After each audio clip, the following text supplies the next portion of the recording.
इस तरह सिनेरियो में उर्दन और इराक में अमरीकी फौजियों की हलाकत के बाद ईरान ने हमलों में मजीद शिद्दत आ गई है और मुसलसल नवी रात सुबह हुर्मुज़गान और बुशहर में धमाकों की आवाज़ें सुनी गई। सीरक, चाबहार, कुनार, तबरेज़ और ख़ुज़ेस्तान के इलाके भी लरज़ गए। अमरीकी सदर ने कहा कि आज रात हमने ईरान पर शदीद हमला किया। एक बार फिर वही पुराना दावा दोहरा दिया कि तेहरान के पास तकरीबन सब कुछ खत्म हो चुका है, लेकिन सच ये है कि ईरान अमरीकी हमलों का मुंह तोड़ जवाब दे रहा है। बिल्कुल ऐसा ही है। जबकि सुबह लॉरिस्तान से मिसाइलों की नई लहर दाग दी गई और मिसाइल अमाराती साहिल के करीब मुखालिफ जहाजों की जानिब दागे गए थे। जबकि बरतानवी फौज के मुताबिक आबने हुर्मुज़ में ओमान के साहिल के करीब प्रोजेक्टाइल टकराने से ऑयल टैंकर में आग भड़क उठी।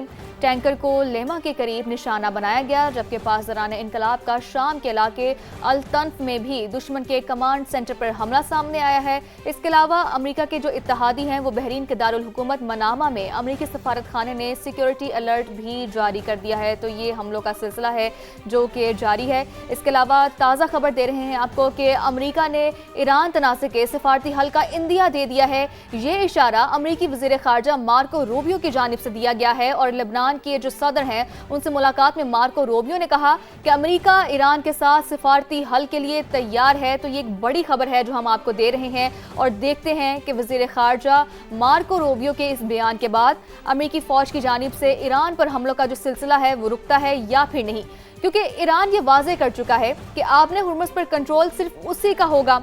अमेरिका की मुदाखलत किसी सूरत भी बर्दाश्त नहीं की जाएगी। तो एक बड़ी खबर है, मार्को रूबियो की जानिब से इंदिया दिया गया है तनाज़े के सफारती हल के लिए और जो ये इशारा है ये दिया गया है कि जो अमेरिका है वो मुज़ाकरात के लिए तैयार है। वज़ीर ख़ारजा मार्को रूबियो की जानिब से ये इंदिया भी दिया गया है। बिल्कुल ऐसे ही इस किस्म के इंदिये भी दिए जाते हैं, कोशिशें भी की जाती है, लेकिन एट द एंड फिर जो है ना वो ट्रम्प जो है वो कोई ऐसी बात कर देते हैं कि जो मामला है वो दोबारा से खटाई में पड़ जाता है। बहरहाल इस सारी सिचुएशन से आलमी मईशत पर जो है ना वो बड़े मनफी असरात पड़ रहे हैं। ईरान अमेरिका कशीदगी के खौफनाक असरात मुरतब हो रहे हैं। आलमी मंडी में खाम तेल की कीमतों में मुसलसल इजाफा हो रहा है और बरतानवी क्रूड ऑयल की बात करें तो वो $90 फी बैरल से भी तजावुज़ कर गया और अमेरिकी खाम तेल के भी $84 फी बैरल पर सौदे जारी हैं। तो जिस तरह से रिफ्ट बढ़ रही है, टेंशन बढ़ रही है, अनरेस्ट बढ़ रहा है, उसी तरह जो ऑयल प्राइसेज हैं उनमें भी हम देख रहे हैं कि रोजाना की बुनियाद पर इजाफा होता जा रहा है। उसैया में सैलाबी रैला सब कुछ बहा ले गया। दरिया सिंध की बेरहम मौजें बेकाबू, 2 सरकारी स्कूल दरियाबुर्द हो गए, सैकड़ों एकड़ रकबे पर काश्त फसलें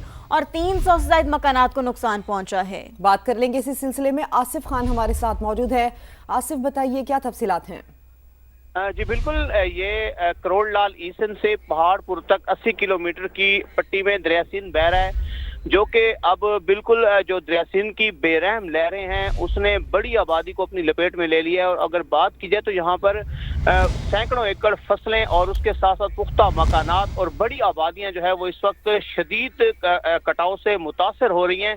बस्ती कंजाल के 2 बड़े सरकारी स्कूल, एक गवर्नमेंट बॉयज स्कूल और एक गवर्नमेंट गर्ल्स स्कूल जो है वो भी इसकी लपेट में आ चुका है, जिसे खाली कराया जा रहा है। और हंगामी सूरत हाल है, यहाँ पर लोग इस वक्त खुले आसमान तले जो है वो जिंदगी गुजार हो चुके हैं और लोगों का ये शिकवा है कि मकामी इंतजामिया की जानब से ताहाल उनके लिए कोई भी इक़दाम अभी तक अमल में नहीं लाए गए। और यहाँ पर मैं आपको बताता चलूँ तो दरिया सिंध जो है पहले इस बड़ी आबादी से 6-7 किलोमीटर दूरी पे था और देखते ही देखते जो है चंद माह में जो है दरिया सिंध ने 6 से 7 किलोमीटर कटाव किया है और अब यहाँ पर बिजली के पोल भी दरियाबुर्द हो चुके हैं, जिसकी वजह से इलाके में जो बिजली का निज़ाम है वो भी दरम बरम हो चुका है। आसिफ खान, तफसील के लिए आपका शुक्रिया। एक और अहम खबर, खैबर में तेज बारिश के बायस मुख्तलिफ मकामात पर सैलाबी रैले। सुल्तान खेल के मुकाम पर गाड़ी सैलाबी रैले में बह गई। गाड़ी में सवार खवातीन और बच्चों को बचा लिया गया, ताहम 3 अफराद लापता बताए जा रहे हैं। उमर शनवारी से मजीद बात करेंगे। उमर, अपडेट करिए इस सिलसिले में। जी बिल्कुल, लंडीकोतल मुजाफात में आज तेज बारिश हुई है, जिसके बायस लंडीकोतल मुख्तलिफ इलाकों में सैलाबी रैले निकला है और इसी सैलाबी रैले में 2 गाड़ियां भी बह गई। पुलिस के मुताबिक एक गाड़ी सुल्तान खेल के मुकाम पे जो अफगान शेरों की थी, जो अफगानिस्तान जा रहे थे, वो सैलाबी रैले में बह गए। इसमें जो खातून थे और बच्चे उसको बचा लिया गया, जबकि 3 अफराद अभी तक मुबैना तौर पर लापता है। जबकि दूसरी गाड़ी लंडीकोतल के इलाके खुगा खेल के मुकाम पर सैलाबी रैले में बह गई। इसमें भी जो जितने सवार थे थे उनको बचा लिया गया, जबकि पुलिस के मुताबिक अभी भी जो लापता अफराद हैं उनकी तलाश जारी है। जी, लापता अफराद की तलाश की जा रही है। उम्र अपडेट करने के लिए आपका शुक्रिया। दीगर खबरें शामिल करते हैं। महकमा खुराक सिंध में गंदम के गोदामों पर जरासीम के स्प्रे की मद में करोड़ों रुपए की मशकूक अदायगियों का मामला। स्प्रे के लिए 14 करोड़ 91 लाख रुपए का बिल जारी किया गया, ताहम रिकॉर्ड तलब किए जाने पर महकमा खुराक को मतलूबा दस्तावेजात पेश नहीं किए गए। इसकी वजह जानेंगे। काजी हसन हमारे साथ मौजूद हैं। काजी बताइए।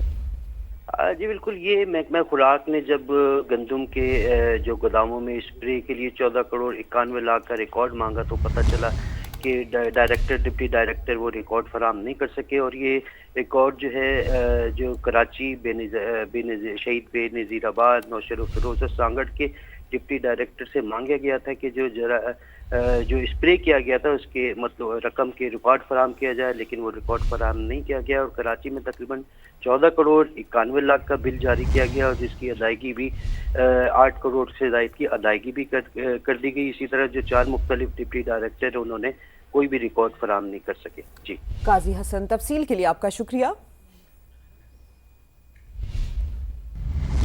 पाकिस्तान स्टॉक एक्सचेंज में कारोबारी हफ्ते के पहले रोज उतार चढ़ाव जारी। 100 इंडेक्स 2187 पॉइंट्स तक गिरा, लेकिन बाद में मार्केट ने कुछ रिकवरी की। मजीद जानते हैं नुमाइंदा समा रिजवान आलम से। रिजवान, मार्केट कैसी रही? देखें, कारोबारी हफ्ते का पहला रोज है। हम देख रहे हैं कि स्टॉक मार्केट जो है फरोख्त के दबाव में ही है। 1383 पॉइंट्स की मंदी के साथ कारोबार का आगाज हुआ था और एक मौके पर मार्केट ने 2166 पॉइंट्स की हमने मंदी देखी, जिसकी वजह से मार्केट 1,75,000 और 1,74,000 पॉइंट्स की 2 हदें गवा बैठी, लेकिन उसके बाद मार्केट में रिकवरी आई।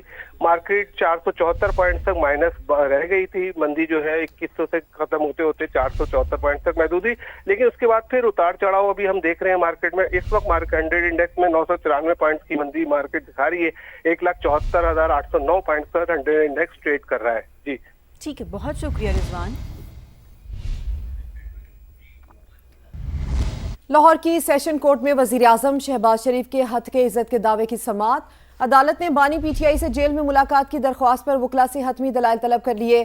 अदालती कार्रवाई का मजीद अहवाल जानेंगे। अरशद अली हमारे साथ मौजूद हैं। अरशद, अपडेट कीजिए। जी बिल्कुल, एडिशनल सेशन जज यलमाज गनी की अदालत में वज़ीर आज़म शहबाज शरीफ के हत्के इज़्ज़त के दावे पर समाअत हुई है। आज अदालत ने फ्रीकैन के वकला को बानी पीटीआई के वकील की जानिब से जो बानी पीटीआई से जेल में मुलाकात की दरख्वास्त थी उस पर फ्रीकैन को दलाइल के लिए तलब कर रखा था। ताहम दौरान समाअत बानी पीटीआई के वकील की मसरूफियत के बायस वो अदालत में पेश नहीं हुए और उनके जूनियर वकील जो हैं वो अदालत के रूबरू पेश हुए और ये कहा कि आइंदा समाअत पर हम इस मुतफरक दरख्वास्त के ऊपर जो है वो दलाइल मुकम्मल करेंगे, लिहाजा अदालत जो है वो आज समाअत मुलतवी करने के अहकामात जारी करे, जिस पर जो है वो अदालत ने कार्रवाई करते हुए वकील की इस्तदा को मंजूर कर लिया है और 22 जुलाई को फ्रीकैन के वकला को दलाइल के लिए तलब कर लिया है। बानी पीटीआई के वकील ने जेल में मुलाकात की दरख्वास्त दी है और ये कहा है कि हत्के इज़्ज़त के जो दावा है उसमें जो जवाबात फाइल करने हैं उसकी जो है वो बानी पीटीआई से मुशावरत करनी है। मुतफरक दरख्वास्त के ऊपर वज़ीर आज़म शहबाज शरीफ ने भी अपना जवाब जो है वो दाखिल करवा दिया है और ये कहा है कि ये दरख्वास्त जो है वो बिला वजह ताख़ीरी हरबे इस्तेमाल किए जा रहे हैं, लिहाजा अदालत जो है वो इस मुतफरक दरख्वास्त को भी खारिज करने के अहकामात जारी करे। अदालत जो है वो मज़ीद समाअत जो है वो 22 जुलाई को करेगी। जी ठीक है, बहुत शुक्रिया, आपने अपडेट किया।